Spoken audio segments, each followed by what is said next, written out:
ಬೆಂಗಳೂರಿನಲ್ಲಿ ಕಾವೇರಿ ತನ್ನ ಮಗಳು ಖುಷಿ ಜೊತೆ ಇರ್ತಾಳೆ. ಕಾವೇರಿ ಪ್ರಕಾಶ್ನ ಪ್ರೀತಿಸಿ ಮದುವೆ ಆಗಿರ್ತಾಳೆ. ಪ್ರಕಾಶ್ ಸೋಲ್ಜರ್ ಆಗಿರ್ತಾನೆ. ಅವನು ಒಂದು ಯುದ್ಧದಲ್ಲಿ ವೀರಮರಣ ಹೊಂದ್ತಾನೆ.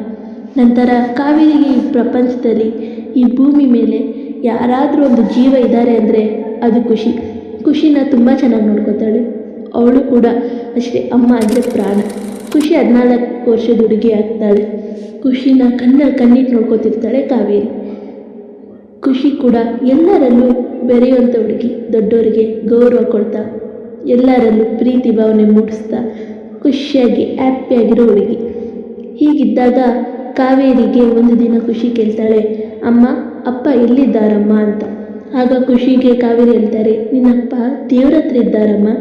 ಏಕೆಂದರೆ ನಮ್ಮ ಇಡೀ ಭಾರತವನ್ನು ಕಾಪಾಡಿದ್ದಾರೆ. ಅವರು ದೇವರಿದ್ದಂಗೆ. ನಿಮ್ಮಪ್ಪನ ಮೇಲೆ ಹೆಮ್ಮೆ ಇಟ್ಕೊಂಡು ಹೇಳು, ನಾನು ಸೋಲ್ಜರ್ ಮಗಳು ಅಂತ. ಆಯ್ತಮ್ಮ, ನನ್ನಪ್ಪ ಸೋಲ್ಜರ್, ನಾನು ತುಂಬ ಹ್ಯಾಪಿಯಿಂದ ಹೇಳ್ತೀನಿ ಅಂತ ಅಂದ್ಬಿಟ್ಟು ಖುಷಿ ತುಂಬ ಖುಷಿ ಪಡ್ತಾಳೆ ಆ ವಿಷಯ ಕೇಳಿ.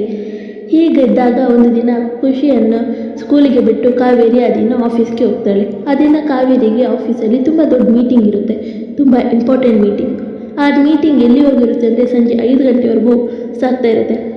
ಖುಷಿಗೆ 4:15ಗೆ ಸ್ಕೂಲ್ ಬಿಡುತ್ತೆ. ಅಮ್ಮ ಅಷ್ಟೊತ್ತಾದರೂ ಬರದೇ ಇರೋದು ನೋಡಿ ಖುಷಿ, ಅಮ್ಮ ಇಷ್ಟೊತ್ತಾದರೂ ಬರಲಿಲ್ಲ, ಇವತ್ತು ನಾನೇ ಮನೆಗೆ ಹೋಗೋಣ, ಅಮ್ಮನಿಗೆ ಸರ್ಪ್ರೈಸ್ ಕೊಡೋಣ ಅಂತ ಅಂದ್ಬಿಟ್ಟು ಸ್ಕೂಲಿಂದ ಹೋಗ್ತಾಳೆ. ವಾಚ್ಮ್ಯಾನ್ ಕೂಡ ಅದನ್ನು ಗಮನಿಸಿರೋದಿಲ್ಲ. ಹೀಗಿದ್ದಾಗ ಖುಷಿ ಹೋಗ್ಬೇಕಾದ್ರೆ ಹಿಂದೆಯಿಂದ ಒಬ್ಬ ಹುಡುಗ ಒಳ್ಳೆ ಫಾಲೋ ಮಾಡ್ಕೊಂಡು ಬರ್ತಾಯಿರ್ತಾನೆ. ಆದರೆ ಖುಷಿಗೆ ಅದು ಅರಿವು ಕೂಡ ಇರೋದಿಲ್ಲ. ಆ ಮಗು ತುಂಬ ಖುಷಿಯಾಗಿ ಹೋಗ್ತಾ ಇರುತ್ತೆ. ಖುಷಿ ಮುಂದೆ ಹೋಗಬೇಕಾದರೆ ಅವಳನ್ನ ಬಾಯನ್ನು ಮುಚ್ಚಿ ಆ ಹುಡುಗ ಅವಳನ್ನ ಕಿಡ್ನಾಪ್ ಮಾಡಿಬಿಡ್ತಾನೆ. ಒಂದು ಕತ್ಲೆ ಕೋಣೆಯಲ್ಲಿ ಅವಳನ್ನ ಕರ್ಕೊಂಡೋಗಿ ಅವಳನ್ನ ಹಾಳು ಮಾಡಿಬಿಡ್ತಾನೆ. ಆ ಮಗು ಖುಷಿಯ ಜೀವನ ದುಃಖದಿಂದ ಕೂಡಿರೋಂಗಾಗ್ಬಿಡುತ್ತೆ. ಅಷ್ಟು ಸಾಲದೆ ಅವಳನ್ನು ಕಲ್ಲಿನಿಂದ ಜಜ್ಜಿ ಸಾಯಿಸಿಬಿಡುತ್ತಾನೆ.